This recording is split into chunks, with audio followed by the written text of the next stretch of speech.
گفتوگوی زیاتری ئەم بابەتە دەکەم لەگەڵ بەڕێز شێروان دووبەردانی ئەندامی پەرلەمانی عێراق لە ستۆدیۆ لەگەڵ من ئامادەیە. کاک شێروان زۆر بەخێربێ. ئەوەی کە بینیمان پرۆژە یاسای هەمواری باری کەسێتی لەگەڵ لێبوردنی گشتی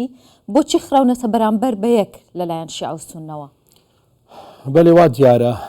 برایانی سوننە یعنی چەندین ئەوە ساڵە محاولەکەن پرۆژە یاسا لێبوردن عەفو عام جێبەجێ بکرێت کە 8,000 حتا 9,000 ئەوانەی کە تۆمەتبارن لەسەر مادەی چاری تیرۆر دوای کە ڕێکەوتن کریا لە ئیدارەی دەوڵە کە حکومەت پێکینا یەک لەو پرۆژە یاسەکانە کە جێبەجێ بکرێت و ئەوانی کە لە زندانن بەرکەن ئازاد بکرێنەوە 8,000 کەسە بیا زەختێکی سیاسی یعنی ئەمە بەردەوام چەندین ئەو حکومەت و خۆلی پەرلەمانە برایانی شیعە ئەو ڕێکەوتنی کە دەکرێت جێبەجێ ناکرێت چ لای سوننە چ لای کورد ئەمەش ئەو کێشەمان هەیە بەردەوام لەگەڵ برایانی شیعە کە ڕێکەوتن دەکرێت لەسەر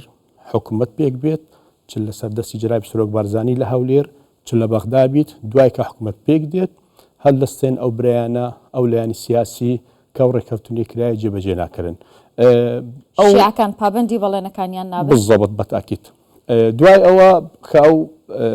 مقتەرحی یاسای ئەحوالی شەخسی کە لای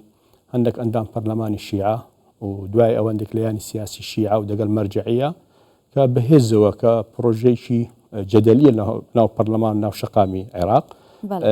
سونە بەیان زانست کە بکەینە وەکو مقایزەیەکی لە بەرامبەر ئەو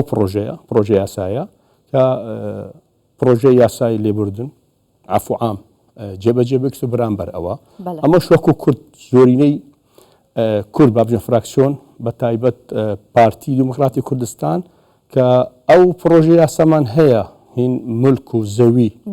وە چەندین ساڵە زیاتر لە 50 ساڵە کە لەدەست بەعسۆ لەدەست کەسانی عەرەب لە کەرکووک و لە مەخموور لە زۆر ناوچەکان ئەوە چەندە پرۆژێ لە پەرلەمانە. باشە ئەمڕۆژ ئەو بڕگەیان لابرد کاک شێروان بۆ بەڵێ ئەوڕۆکە بەڵێ ئەوە چەندین یعنی برایانی عەرەب سوننە بە تایبەت لە ناو کەرکووکەوە بەهێز لەگەڵ هەندێک لایانی شیعە کە دژی ئەو لادانی و دەنگدان لەسەر ئەو پرۆژە یاسای کە ئەو زەوی ملکی خەڵکی کورد و تورکمان بگەڕێتەوە ئەوەکە کۆبنەوە کریا لەسەر ئاستی لژنەی باڵای مادەی 140 بەڕێز هادی عامری سەرپەرشتی ئەو کۆبنەوەی کردو بە دکتۆر شاخەوان و بە چەندین ئەندامی پەرلەمان کە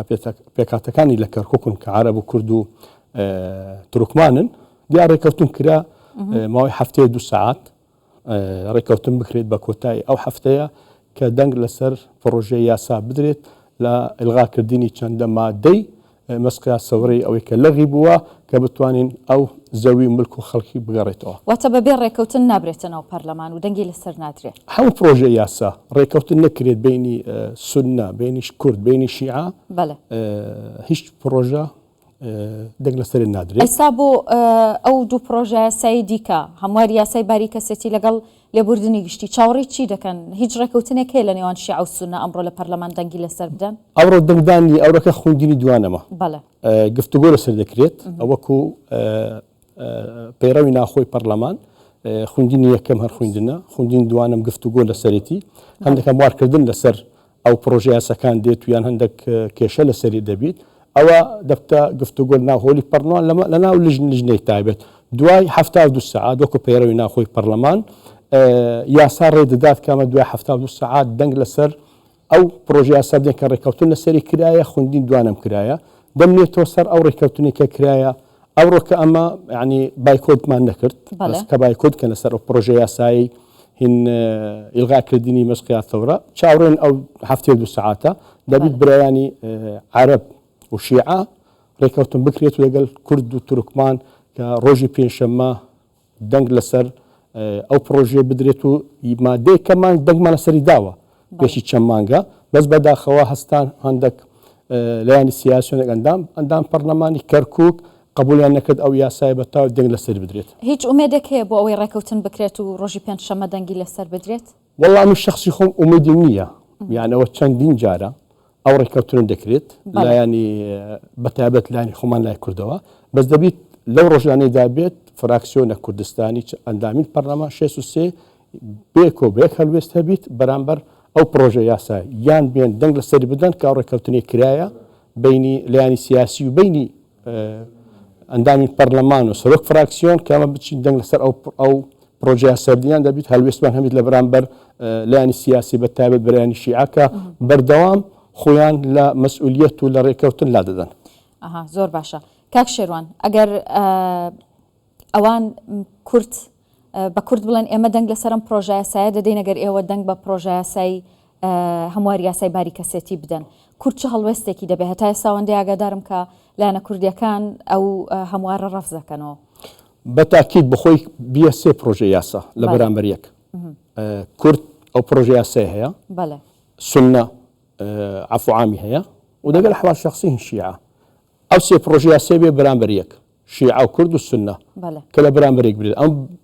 بە هەموو کوردەکانی خۆمانەوە ئەم بەتاکید هەلوێستمان هەیە لە بەرامبەری حواڵی شەخسی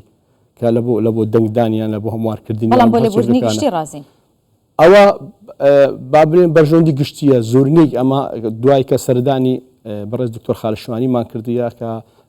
ئەو پرۆژە یاسای کە لە ژنەی یاسای چەند گفتوگوورە حقیقەت ئەو یەک مادەیە مادەی تعریفی مادە چاری تیرۆرە یا زۆرترین کەس 8,000 حتا 9,000 کەس بەڕەعەتن لە زندان حتاوە چەندین ساڵە کە دوای وشای هەبوو مەسەلەی تائیفی هەبوو لە عێراق لەوانە ئەوە پرۆژەیەکی گشتیە نەر هەر لە بۆ سوننی احتیمال کورد تێدا هەبی شیعە تێدا هەبیت لەسەر ئەو پرۆژەی عەفو عامە بەس ئەوەی دیکە بەتاکید بەلا حەزەمان زۆر لەسەری هەیە. زۆر سپاس دەکەم بەڕێز شێروان دووبەردانی ئەندامی پەرلەمانی عێراق سپاس بۆ ئامادەبوونت. زۆر سپاس.